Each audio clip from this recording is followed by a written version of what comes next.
Good morning. This is Sifu Slim. I am coming to you live from just having gotten out of the Pacific Ocean where it's about 63 degrees. It's October, it's Halloween tomorrow night. And so some of the brave are still out there navigating the ocean. And what I'm learning the more I age is that the mind over matter is so significant in the life of an athlete and a normal human being that you do things that are impossible. And I'm going to bring in from across the United States, Dr. Dan O'Neill, orthopedic surgeon, author, athlete, and many more things. Say hello, Dr. Dan, and tell us about yourself a little bit.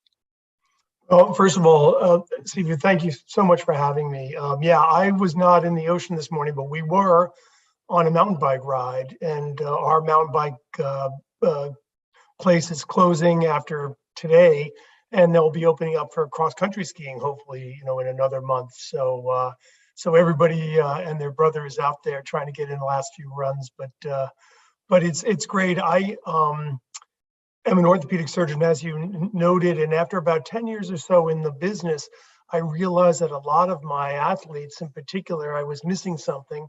And I was working with the U.S. ski team and some other organizations, Plymouth State College and such. And I went back to school and got a degree in exercise and sports psychology. And as the whole concept of this connection, this what I call the body-mind connection. So I call myself a physical sports psychologist when I'm wearing that hat, because it all starts with the body, and that's what so much of your writing and work has been discussing. Yeah, when people look at me and they hear about my schedule on how I take care of myself, some of it is rather challenging. And I am a person who admittedly has the bone structure of Michael Jackson and Gilligan. And I put some more beef on than those two people. But the mistake that I made in my late teens and early 20s was actually trying to change my physique into more of like a linebacker build. And what I got were tired joints, clicks in my joints at a very young age, and sluggishness. My tennis serve went down, my golf went down. And I think that one of the most important things I learned is go back to your body type and use the things that you're good at. So I am actually a very good dancer. I was a professional mascot for 4 years in Sacramento, California. And I realized that, using those things that Michael Jackson knew early on, how to move your body like a snake and be able to stop and pause in midair and those types of things, that made much more sense to me. Tell me if in your life and in your training of athletes, has this ever come up, and how have you handled that, using your own body type to your advantage and your wellness? Yeah, we've talked about that. That's a great point that very few people mention, because let's face it, in America in particular, as a boy, you're jammed into football, and truly one of the regrets in my life is I played football in high school, which I had no business doing, and I should have been playing soccer. But we're jammed into certain sports in football, baseball, and basketball. And if you're not good at one of those sports, certainly when I was a kid, life was a little bit tougher. Now there are so many more things out there, but still, and in the schools, there's still, there's not a lot of mountain bike teams or ski teams or yoga or dance teams or all these other things. But we definitely talk about that with parents and with our athletes. Where are you best going to fit? Because that is a big deal, and kids are going to get frustrated if they might not be good at a certain sport that their parents wanted them to excel in.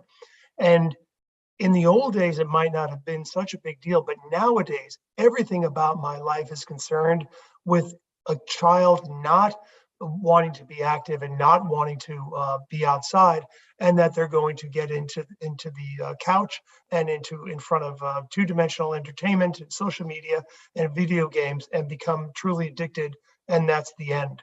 And that's really what I'm all about at this point.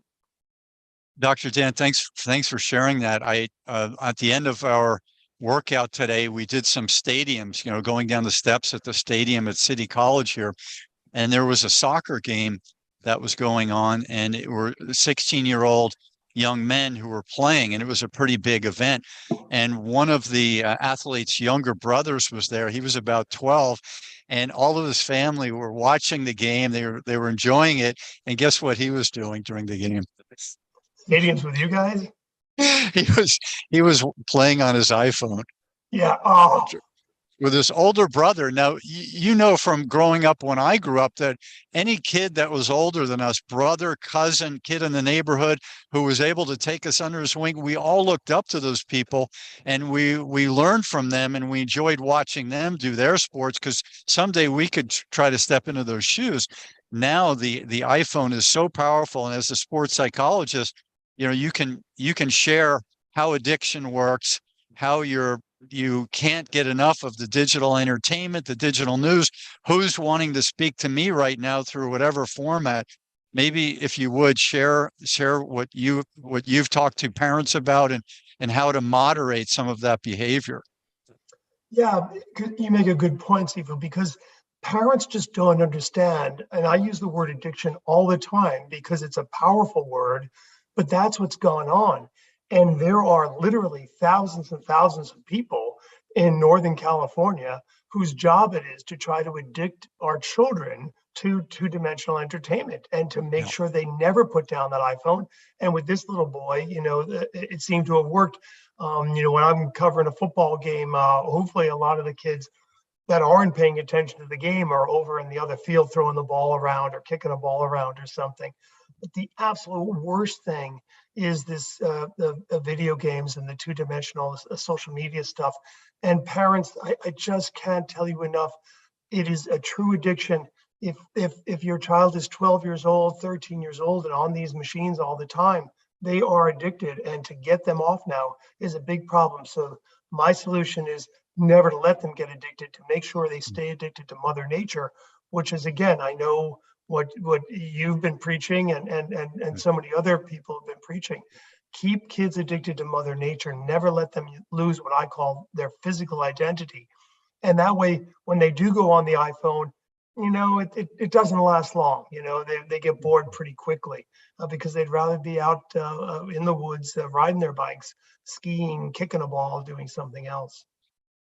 Thanks, Dr. Dan. I have a reach out, and you're welcome to share your reach outs for any initiatives that you are working on currently. One of mine is I want to interview an expert who's an expert on the aging process from a biological and a cellular and a chemical level. So somebody who's got some exercise physiology background. I don't want like a geriatric doctor who knows how to handle age 80 to 120. I really want to know someone who studied the cellular, the browning of the cells, the browning of tissue, those types of things, because I'm going through that right now, about to turn 60, and I'm feeling much different than I did 5 years ago. I still have the mindset to do the right thing, which doesn't mean the excessive thing, but I'd really like to talk to somebody who can break that down. And maybe someone who's written a book on it, or another doctor with whom I could share a conversation. Does anyone come to mind right now?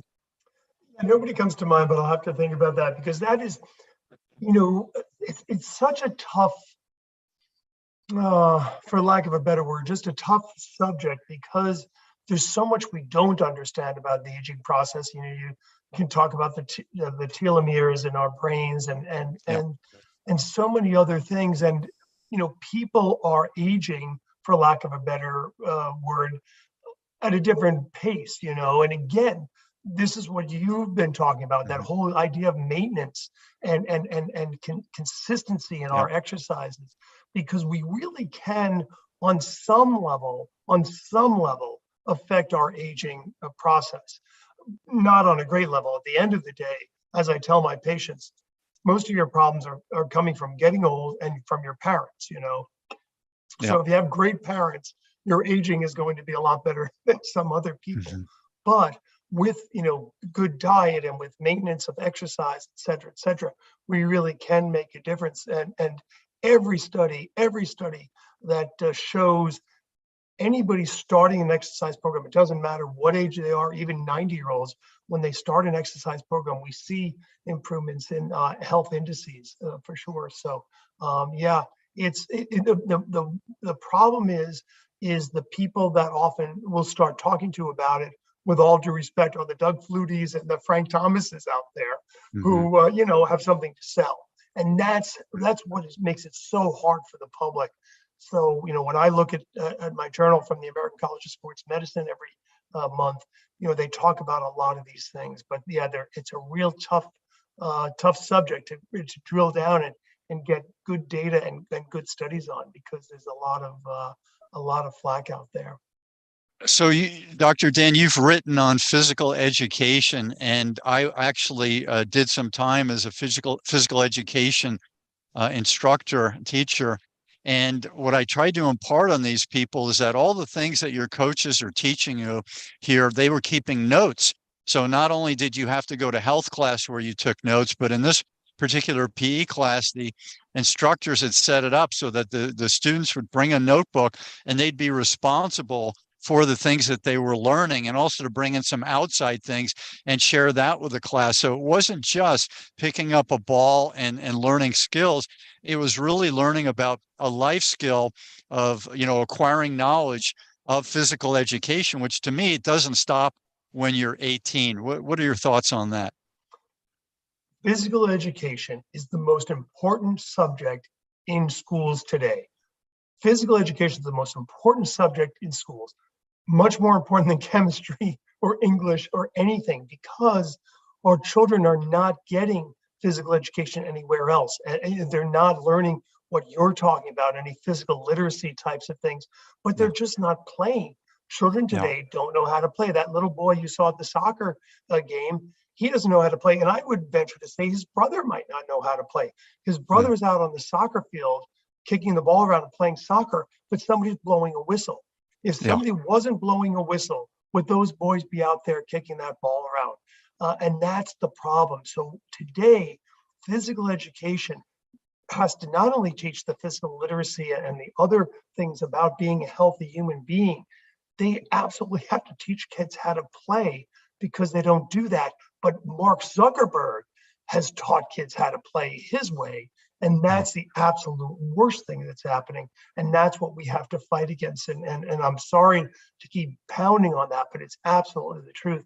So physical education, and my book, Survival of the Fit, talks about we need physical education for every child, every day, every year of school, full stop. It's just there's no, again, I don't care if we need to take some time away from math and science and English and social studies.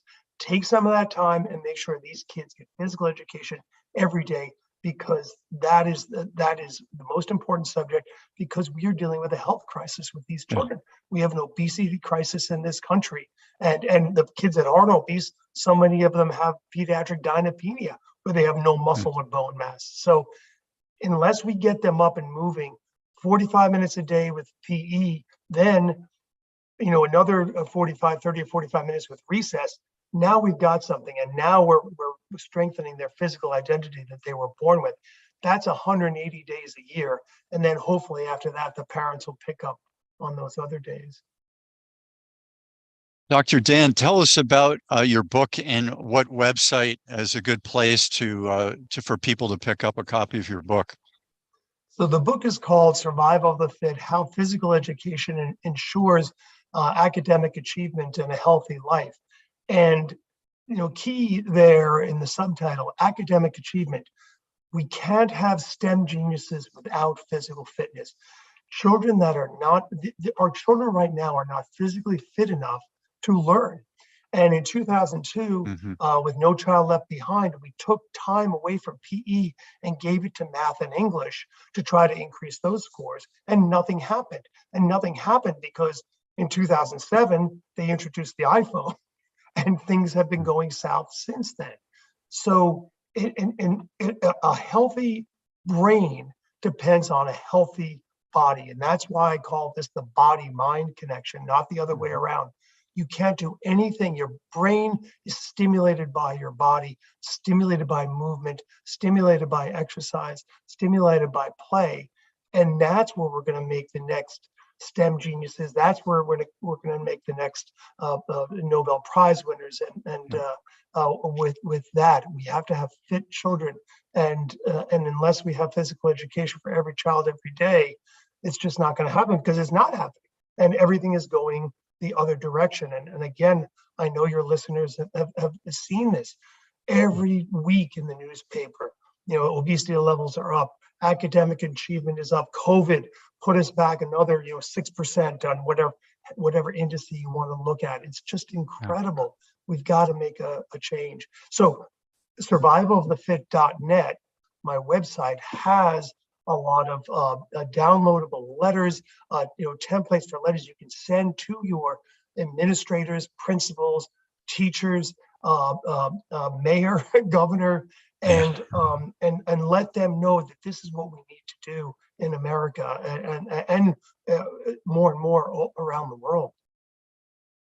Thanks for sharing that, Dr. Dan. So one of the things I sent you via email was about my wake-up call when I somehow realized that this transformational fitness was maybe 98% of the marketplace. And I think I learned that sometime in the late 90s. Transformational fitness, weight loss, get fit, improve skills, bigger, faster, stronger. Those are all transformational fitness things which fit with certain criteria that people want and need to excel at certain things they're doing.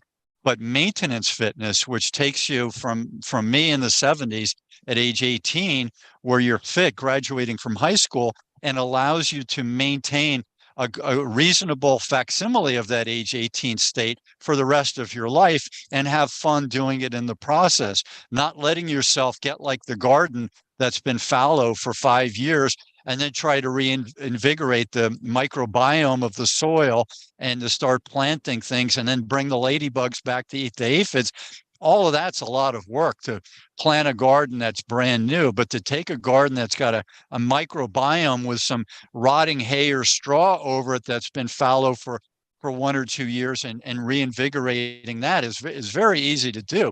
So you got to maintain that, for lack of a better word, microbiome of the mind, body, and spirit. It's all got to be part of your joy and movement and your recreation, and the way you take care of your teeth, the way you take care of your car.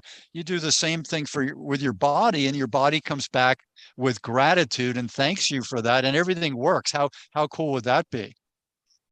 I love that, and that's exactly what I'm trying to point out in my book. You come out of the womb with a physical identity. You come out of the womb being that person that you're talking about.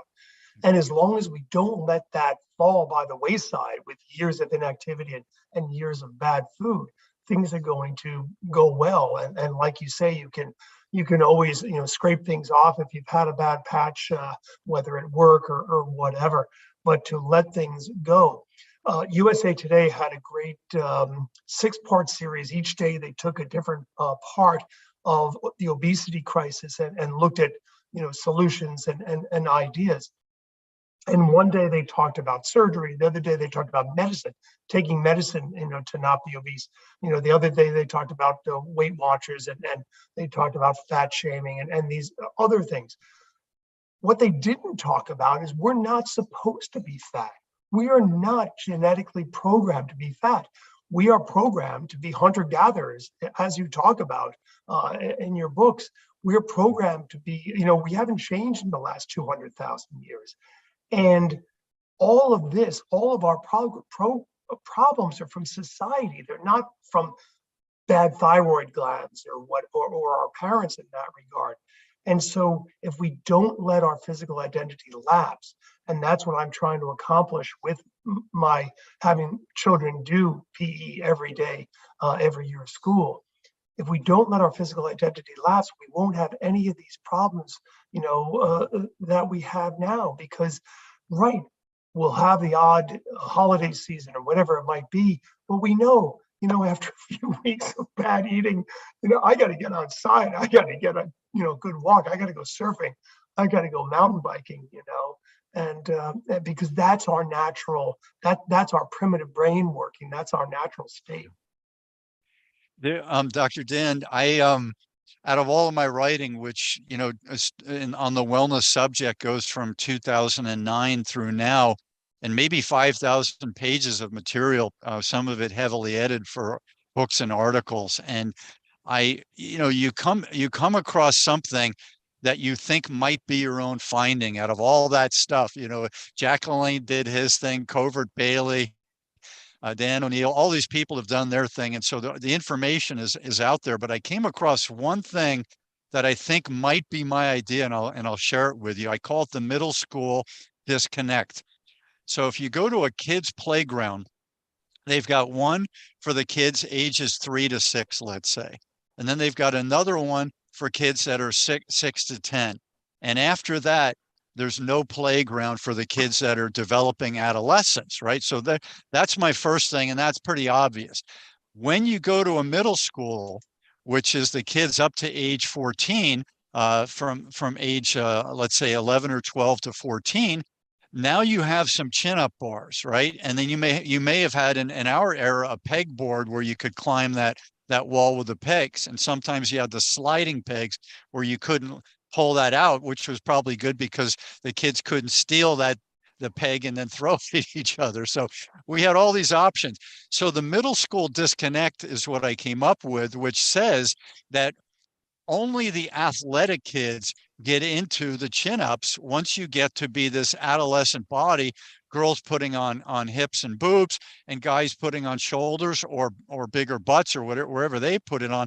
Only the athletic kids are the ones out there doing the chin-ups for like challenging each other, like a challenge match or part of their football after school activity. Otherwise, it's just like a test in PE where you've got to, they write down on a clipboard.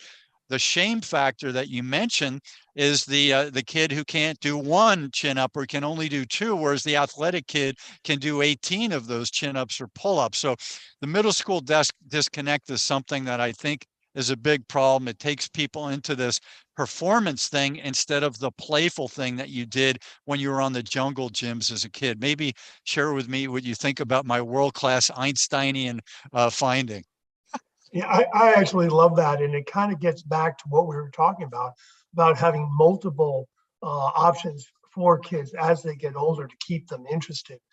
Because, like you say, not every kid is going to grow up with a football body, or not every kid is going to grow up with a gymnastics body, and the more options we have, the better. And the other thing I liked, the word you used was competition. And that absolutely has to be taken out of our schools, because we're losing, as you say, it's just another example of the 80-20 rule. We're losing 80% of the kids because they can't do the bloody pull-up and they can't do these things. And so 80% of the kids then are not doing organized sports after the age of 15. And again, they're going into the couch and they're being attracted to that stuff. So we have to have other outdoor activities available to the kids for every body type and for every interest. And if it sounds, Danny, how are you going to pay for this? Well, I'll tell you how I'll pay for that. I'll pay for that with the 80% of our budget that is now being used for competitive school sports. Competitive school sports, and this is not going to make me popular in California or in Texas, but in competitive school sports, 80% of our budget is for that, of our athletic budget, gym budget, but only 20% of the kids are playing.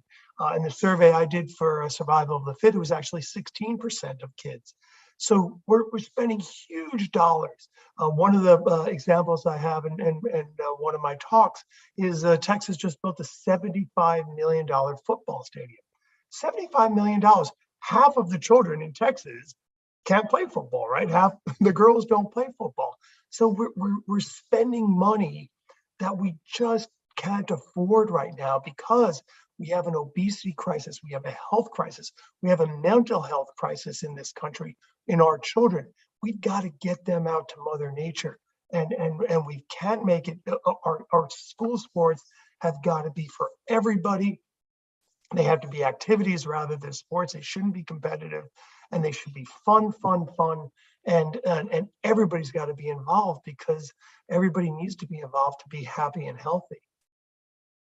So I'm glad you mentioned the where the money's going. I've watched over the last few years the rise of the pharmaceutical industry, which is nothing new. It's been rising since World War II, and it's a very powerful force. And I interviewed a doctor last week, Dr. Saunders from Santa Barbara, and he said, we were talking about the lack of nutrition education for MDs going through their program, which is very limited. And he said it's not based on wellness. The learning curve is based on medicine and intervention for problems. It's not based on promotion of wellness. So I said, did you know that the research when my father was in college and afterwards, if he wanted to be a doctor, there was the pharmaceutical companies were still spending a lot of their money on research and development. And did you know that now they're spending it much more so on advertising? So not coming up with new things, but advertising the things that are out there that they want to hammer into us, and we're very susceptible to advertising. What are your thoughts on some of that educational and advertising propaganda? It's absolutely horrible. And parents, if you ever watch Saturday morning TV with your kids, you'll see, and it's in the billions and billions of dollars are being spent to brainwash our children to buying these ultra processed foods and bugging you in the supermarket to buy this poison. And you're absolutely right. And that's why I say in the USA Today article, 1 day was spent on medications. The pharmaceutical companies trying to give you medicines to not be obese. When again, it's just the exact wrong way. Now, they did have a day talking about nutrition in this USA Today series, and because that is just so important. But it's the two-headed monster is, the two-dimensional entertainment, the social media, the video games, television, and the other head is the ultra-processed foods. And our children are absolutely sick. The example I give is when I was a kid, my parents, every week we go to the supermarket on a Saturday, carton of Kent and a carton of Lucky Strike cigarettes. My father, the Lucky, and this was the 60s, folks. And this is how the world worked. And so my parents, they didn't want us. They knew, in the 60s, the Surgeon General finally gave those warnings and said, we don't want you smoking. If I started smoking when I was a teenager or 20 years old, I was going to get sick when I was 60. I was going to get lung cancer and emphysema 40 years later. Our children are sick now. They are not only addicted to two-dimensional entertainment and ultra-processed foods, but they have diabetes. 25+% of our children have diabetes or pre-diabetes. They have high blood pressure. They have all these things we used to call adult diseases. They have mental health issues. 50% of college freshmen this year on a nationwide survey said that they had mental health concerns. 50% of kids coming in. That's not for nothing. That is because of the bad food that these kids have eaten and the addiction to these screens. It's a real issue. And again, we made the move with cigarettes, but we don't seem to be making the move with food because, as you point out, they're spending billions and billions of dollars. And even Michelle Obama, when she tried to do something while President Obama was in the White House, not much happened. Yeah, that's very, very challenging. All these things, they're powerful forces in play. And rather than seeing kids have space to go out and do their thing and explore and discover wonderful things that you and I had the chance to do growing up, they're living inside drywall and they're not moving. And so next thing I wanted to talk to you about is this idea of movement as a penalty for being obese and movement as a penalty for being sedentary, where people in our generation, we couldn't sit still and our teachers thought, the entire classroom had a mental problem because we were running to get to everywhere and we were excited all the time. We had all this wonderful energy, and thank goodness we had recreation to go blow off some steam. We had PE every day. It wasn't optional, and we didn't want it to be optional. We loved PE. It was our favorite class. And now, and when you go to a high school, for example, in Santa Barbara, the teacher has to urge these kids with this loving care and root them on to make it one lap at a fast walk around the track because of sedentism and because of obesity, which is, it's so sad to me. I don't know what I could do to change that paradigm. I'm doing everything I can to bring this joy and movement message out. What else can be done in your opinion, Dr. Dan? And that's it, Sifu. When I meet people like you, and I know, and there are so many of us out there. I gave a talk to a group of PE teachers in India a few months ago. We're out there, and parents and teachers. Let me be clear about my program, because if you go in and you tell your sophomores in high school, guess what, kids? We're going to have PE every day, and you're going to be moving, and you're going to be sweating, and you're going to be running, and you're going to have your heart rates up for 45 minutes, and then at recess, same thing. It's not going to work. There's going to be a revolution. It's going to be a Push back. So what we have to do with the program is start it in kindergarten. Now, kindergartens, as you say, do not need much to get them going. Mm-hmm. They still have their physical identities intact. So then the following year, it's kindergarten and first grade. Following year of kindergarten, first, second, third grade. And we keep going like that. And then if the fourth graders came to school and you told them, sorry, kids, the budget got changed, no more PE every day, once a week if you're lucky, there'd be a different revolution. There'd be a different explosion, because they're used to it, because they're primitive brains, because they're human beings, they're human animals, they're hunter-gatherers.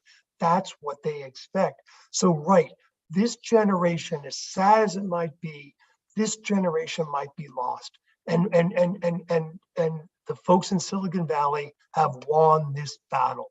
And we might have to let this one go. Our children have a shorter lifespan than we did. How horrible is that? This generation has a shorter lifespan, and that's not changing. Those numbers keep going the other way until we make a change, in society, and we start taxing unhealthy foods, and we start making sure kids have PE, and we start making it harder to eat unhealthy foods. So guess what? How hard is it to buy cigarettes right now? And how hard is it, and once you buy the cigarettes as an adult, how hard is it to smoke? At every college, at every school campus, at every hospital campus, you have to get off campus to smoke. And that's, a pain in the neck. And there's the same guy out there, talking about his fantasy football team, and it's, so we made it hard to smoke. And guess what? Smoking has gone way down. Let's do the same with some of this bad food. We beat Philip Morris. We can take the battle to Ronald McDonald. We can't just keep giving up on this, because Michael Bloomberg in New York City tried to outlaw these huge sugary drinks. Yep. And he got pilloried. But that's what we need. We need to do that. I know it sounds like a nanny state, and people don't like that, but we did the nanny state with cigarettes, and nobody's saying that was a bad move. Dr. Dan, I'm blessed to live in a smoke-free city. Can you imagine that if you're in a park or at the beach in Santa Barbara? Somebody could. I've never seen it happen, but I'm sure they're out there telling people you can't vape and smoke. It's a smoke-free city. I don't know how many are out there that are running with this type of a program. I don't even remember when that was instituted. I just remember seeing signs, and to now be aware when somebody has a big vape puff come by me, how it affects me, because it is so rare. Have you seen anything like that out and about?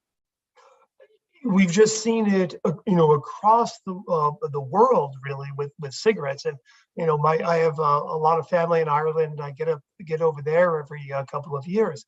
And in the old days, the pub would be literally filled with smoke, and there'll be a line down near your shins of that smoke-filled room, literally.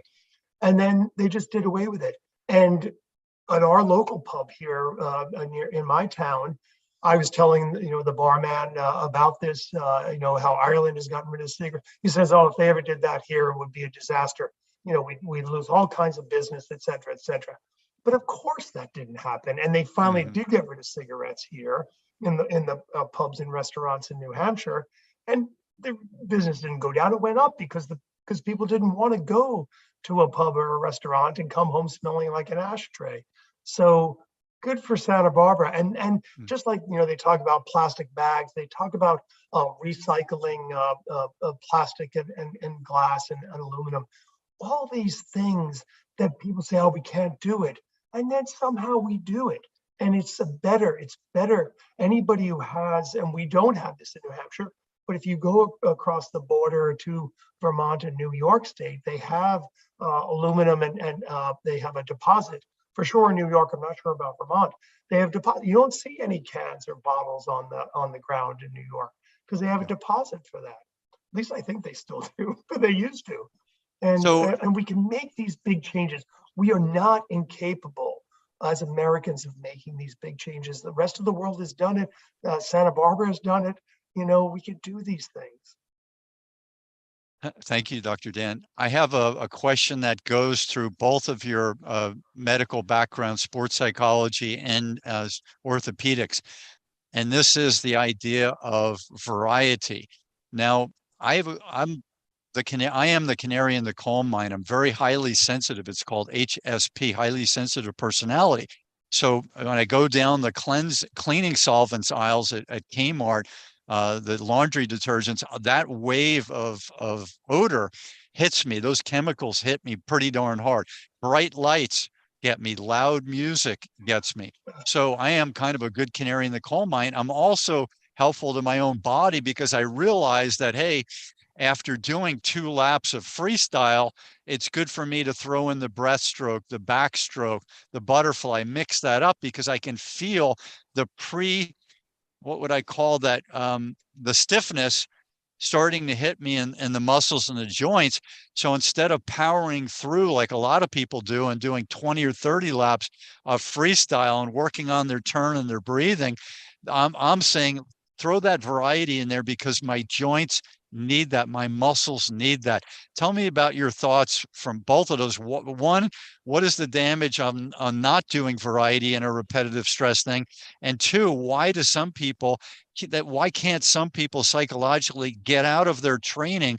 This is my stroke. I got to do my stroke. This is the one I competed at in high school. And then 2 years later, at age 48 or 56, they're in surgery for rotator cuff problems and other problems regarding that repetitive stress injury.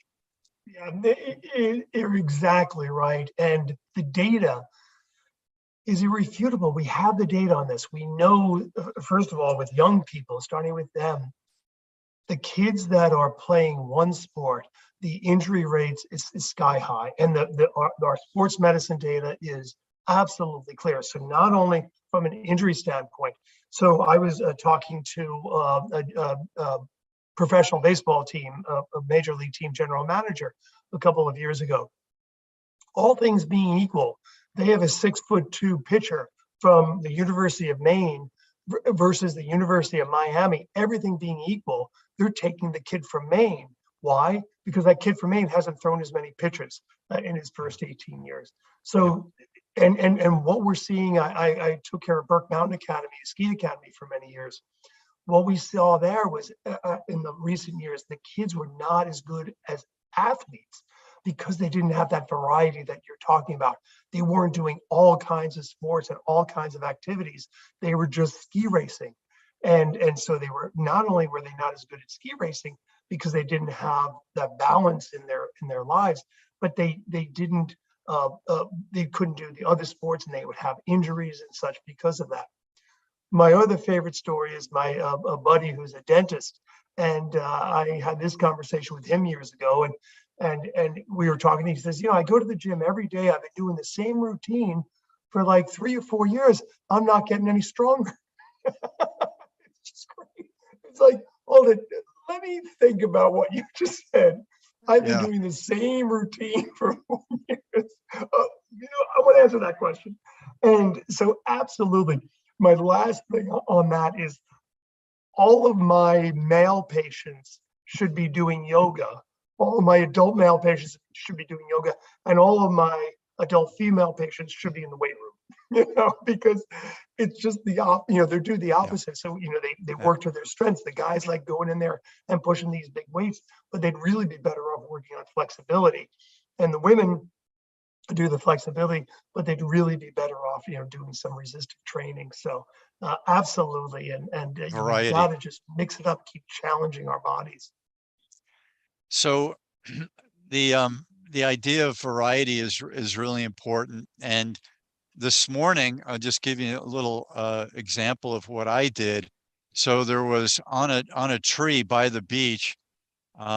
There were hanging exercises, there were knee ups, there were stretches, there were neck exercises, just using my own body weight, all these types of things. And then there's rolling from front to back with the tennis ball for plantar fascia, getting some mobility into that. So I have to do all that. And then I do special stretches for plantar fascia because I'm going to go out on a run through the campus and I'm going to be doing stairs, and I want my body to work well during that time. And I certainly don't want to aggravate past injury. So it's amazing how much of my exercise is therapeutic in nature, just to maintain things and to provide therapy and remediation for problems that I've gone through before. So I did all that.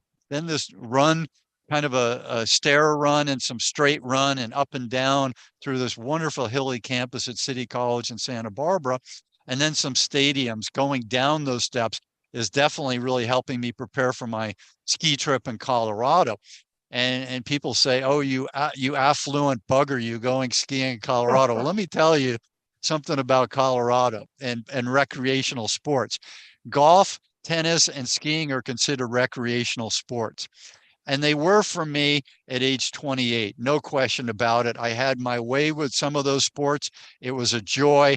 But let me tell you, at almost 60, how much work it is to run and get that Roger Federer stroke on the tennis court, and to keep up with a stroke that's become so much more challenging to me now. Same thing with skiing. I'm worried about, I don't want to fall. I wouldn't say I'm worried, but I make sure I don't fall. So every move I'm making out there is not really recreational. It's fun to be in the snow, don't get me wrong, but the skiing portion of it is not recreational. I'll say the same thing for golf. It's a lot of work, and it's very dangerous sport to go at whacking golf balls on the range if I'm not completely prepared and my body is feeling 100%. Tell me what your thoughts are on some of this recreational mindset. Yeah, absolutely. So the two things we all are losing with age are flexibility and balance. And so that's why it is important, not only the flexibility, as we touched on, but the balance things, and doing skiing, doing tennis, doing things that are not just getting on your, a Peloton bike or an indoor bike or an indoor rower or whatever. It might keep your cardiovascular, but it's not, helping your flexibility and balance. The other thing I would say to your listeners, to give you guys a little bit of a break here. Well, two things actually. Number one, there was a famous study a number of years ago that decided it took 28 hours in a day to be healthy. So, and that didn't include going to work. So if we do our stretching and do our meditation and wash our teeth and brush our hair and do all the things we're supposed to do for health, it's 28 hours a day. And that was many years ago. The other thing is, again, I like to walk the walk when I can, but I haven't been doing a good job. And I just had this conversation with my wife. I'm going back to yoga this Thursday as my first day, but I was going before COVID hit. And once a week, and then I would try to do a little bit, on another few days, and I was doing a good job. COVID came, knocked that down. So you guys can do the numbers. It's been that many years since I've been back to the yoga, but I'm ready to get back, and I'm trying to take my own medicine for sure. So Yeah, it's not easy, but the other thing I didn't touch on about doing the same sport and doing the same thing is the mental burnout. You want to keep Yeah. things fun, you want to keep things interesting, and that's what I love about living in Four Seasons.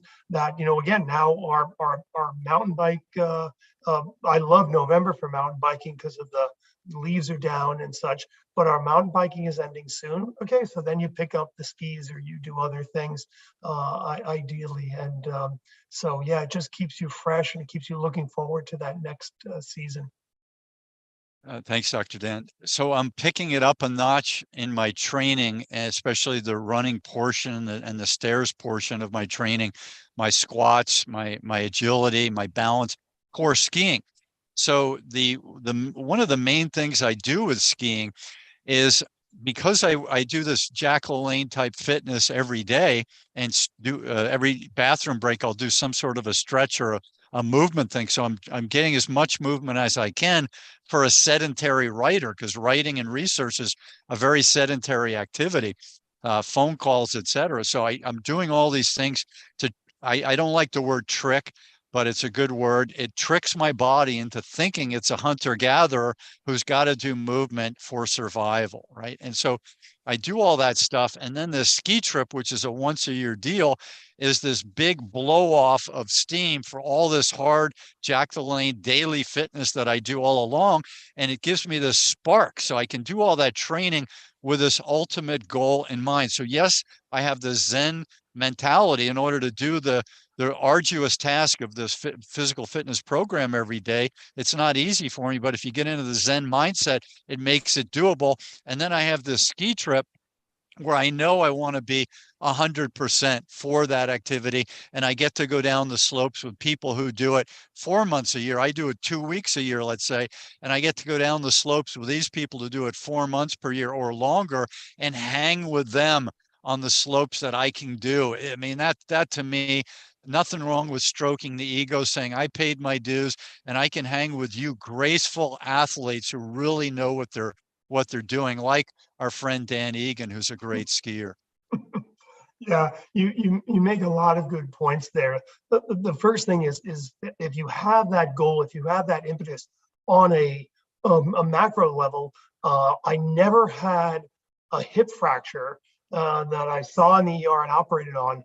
If that person told me I've got to get better because my grandson's getting married and I'm going to dance at the wedding, every 100% that person would dance at that wedding. So having that goal, having something to give you that impetus to do that activity every day is really brilliant. And so sorry. And Chuck, for me, it's the Tour of the Battenkill. We have this local bike race, and that's in May. So getting on an indoor trainer, in January or February is the worst. But you know what? I've got this race coming up in 3 months and 4 months, and that really is great. The other thing, though, I would say on the other side of that, and the one I always remember is a congresswoman's husband, and I don't remember her name. This was maybe 10 years ago. He died on Mount Everest. He was 70 years old, and he thought, well, I'm a really tough guy, and I don't doubt he was a tough guy, and I don't doubt Sifu, he could have beat the crap out of the two of us at once, at the age of 70. But guess what? It's Mount Everest, and you're 70 years old. So there are certain things that we have to give ourselves permission to say, we don't need to do this at the age of 70 or at the age of 65, or, and we can set limits for ourselves, and that's okay too. So, because at the end of the day, it has to be fun and it has to be healthy. And, it can't be a death march. I went to my first Ironman triathlon this year over at Lake Placid, and it was a death march. There were 50 people there that were racing, and the rest of the people were not having fun. And the rest of the people were not doing something healthy. Their training, I don't doubt, was healthy, but that day was not healthy. And to me, again, this doesn't make me popular with a lot of people, but to me, that just doesn't make sense. That just doesn't make sense, because when the medical tent is filled at an event, that to me does not say health. That Yeah. says something else. Yeah. I look at people who are interested in the competition side and the improving their times side. Now, that to me is a little bit different than me wanting to take 5 shots off of my golf game by learning how to play the game a little bit better. If you're trying to improve your time with running, and you were pretty good at 18 and then you're 35 or 45 and you're saying, I want to get my running speed down. What is the reason that you want to get your running speed down? I want to have better proprioception. I want to have the right amount of running for the condition that I'm in and the goals that I have around sports and wellness. So I'm a wellness athlete first, and competition may fall in there somewhere down the line. But I don't need to beat myself. I don't need to beat anybody else. If I'm running a 5 mile race or a 10 mile race, I want to be doing great proprioception and not tripping over rocks and other people on that race. It doesn't matter where I finish. I'm going to finish where I finish. And I mean, I'm not winning any money from this. And I'm just happy that that day went well and I can hug somebody at the end of the race. I'm a different type of person than I think a lot of the go for the gusto type people might be. Yeah, and I'm with you, but don't get me wrong. I mean, I'm a competitive person. I like competition. When I'm in these, I used to do some bike racing, and when I still do that race, I want to do my best. But Yeah. like you say, now I want to do my best, and I know that a lot of my competition out there are maybe they're retired and they're going down and training in Florida, doing all this stuff, and that's brilliant if that makes them happy and if that makes you happy as an athlete. I think that's great, and if that's what gets you out of bed in the morning. But again, as Sifu, as you're emphasizing, as everything that you've written and talk about emphasizes, it's really about the health and the feeling good and being able to get up out of bed that next day feeling great. One of the things that you've recommended that I'm trying to employ is that stretching at the end of the day, before you go to bed and such. And I just love that. And it's just right, adding in those new things, those new healthy habits. And at the end of the day, that's what it is. But again, I want to keep getting back to my book. We're having conversations that our children don't understand. We're having conversations that the kids born in 2022 will have no concept about in 50 years, because it's just not going to exist for them, because they're not going to have even begin to have the health.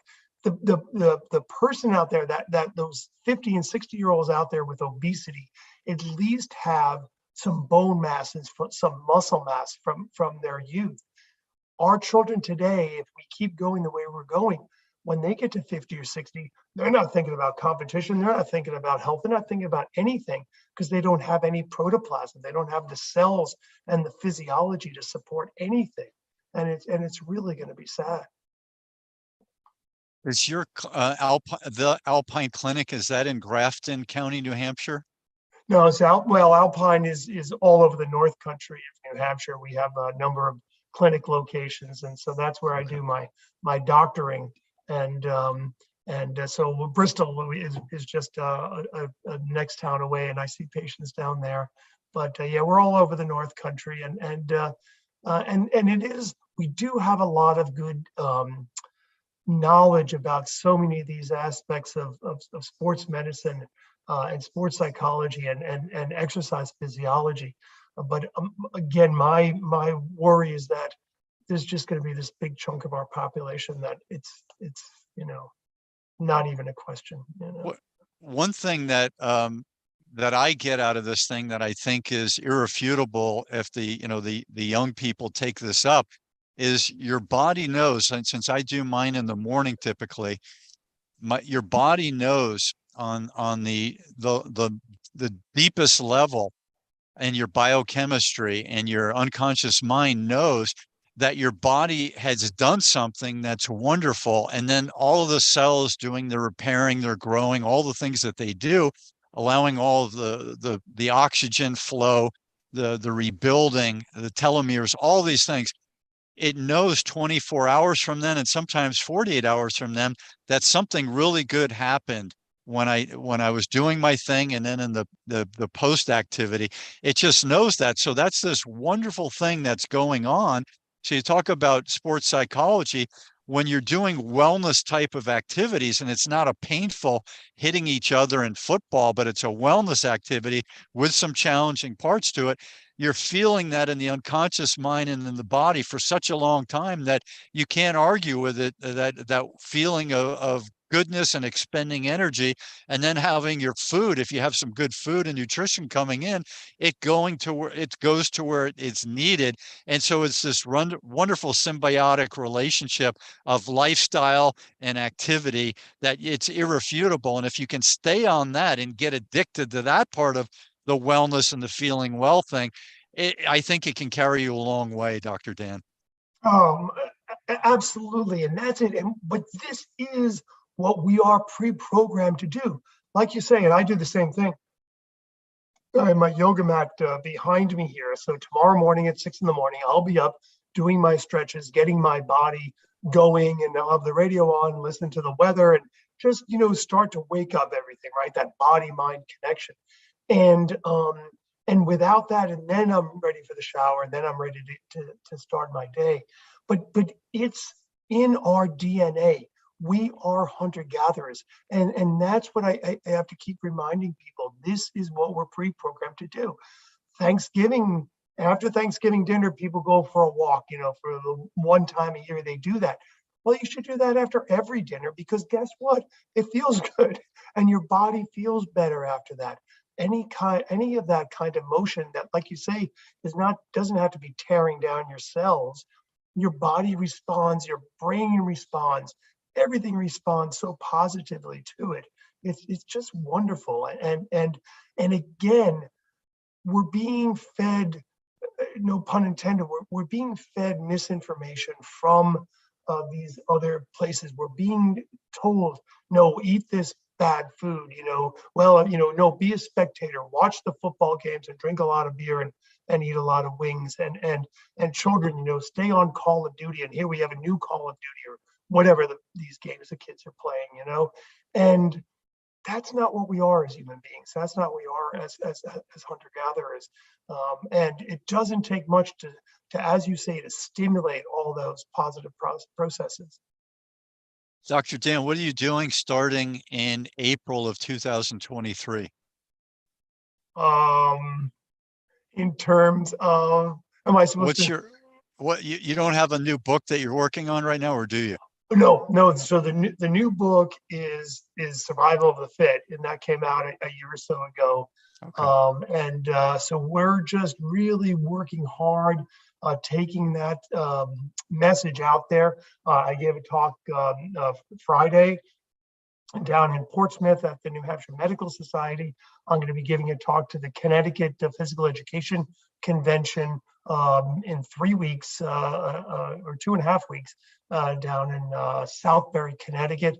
So basically, I'm just going around now and trying to work this book and wedging it in between my medical practice, and I'm cutting down on that to really work on this, on what I call this physical education revolution, and getting the word out there for that.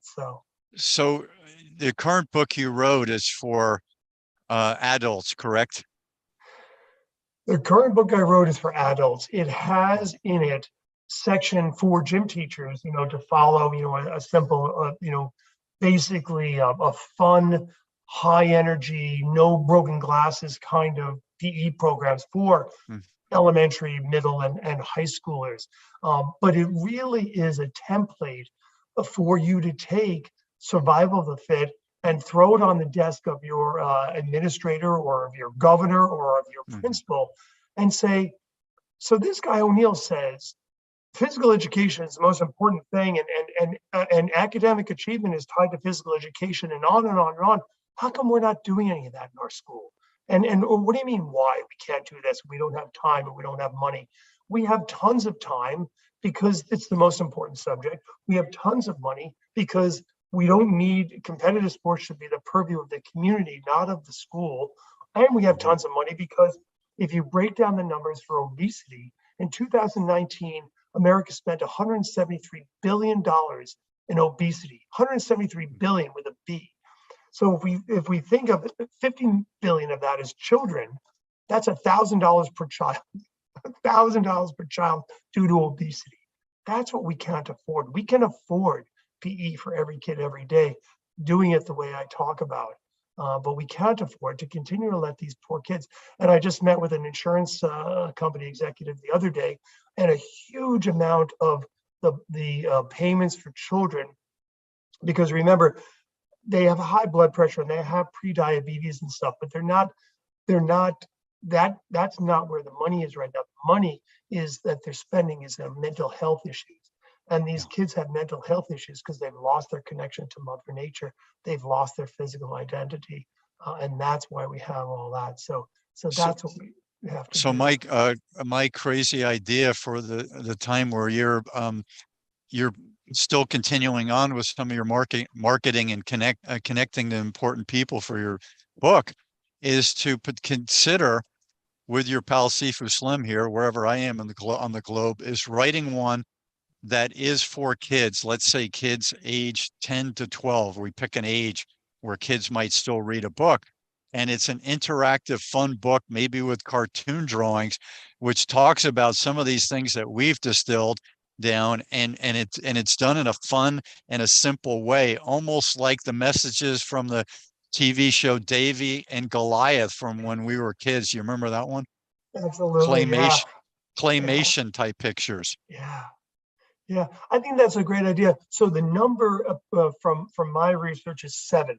If a kid will keep their physical identity, but it's the age of 7 where they really start splitting off. And well, here are the athletes, and then the quote non-athletes unquote, which is absurd to think of at the age of 7.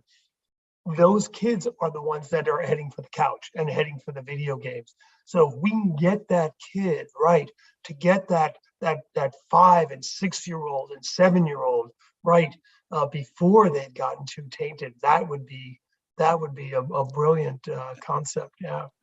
And then we have to make sure that they don't shame their older siblings and their parents, coming home and looking at dad on his pizza and beer with the gut out to here. We got to make sure that they're doing it with the Zen and the respectful martial arts attitude. So we've got our work cut out, but I'm willing to revisit that in April. I've got a bunch of projects from now until then, but let's reconnect and see what we can flesh out then. And if you do find someone who knows the aging process on a cellular level and has done some research on that, let's try to plug them in for a conversation. And I'm going to pass your information along to someone who wants to do a panel discussion about some of the things that we've talked about on health and wellness, and we'll see what we can do. And I'm good with our interview today.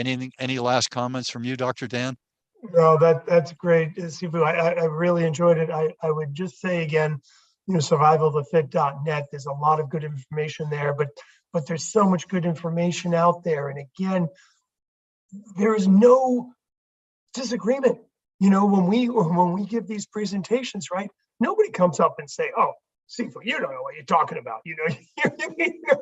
I tried doing some exercise. I felt terrible. Nobody disagrees. The other thing everybody agrees with is that the children today aren't having as much fun as we used to have. They're not playing the way we used to play.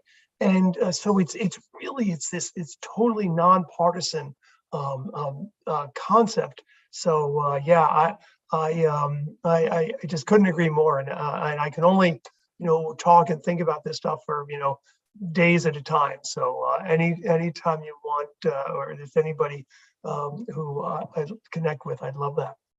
I'll put your information in the comments below the video on YouTube, and mention your book, etc. And let's keep the network of Dan and Dan Egan, the skier, you and me, and I'll try to put some more people into that group, and we'll see what we can learn from each other and how we can advance this activism of physical movement and wellness and being intelligent, doing the right thing. That's important.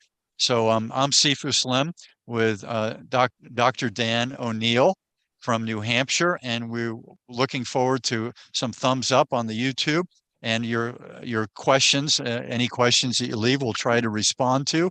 And I'm at theagingathlete.com, and I'm always looking for other wellness athletes, therapeutical people, and I'm opening up my show to good thinkers, good thought leaders, kind of like the Joe Rogan show does. So please feel free to reach out through my website and respond in that. And until we meet again, thanks a lot, Dr. Dan. We'll see you around the bend.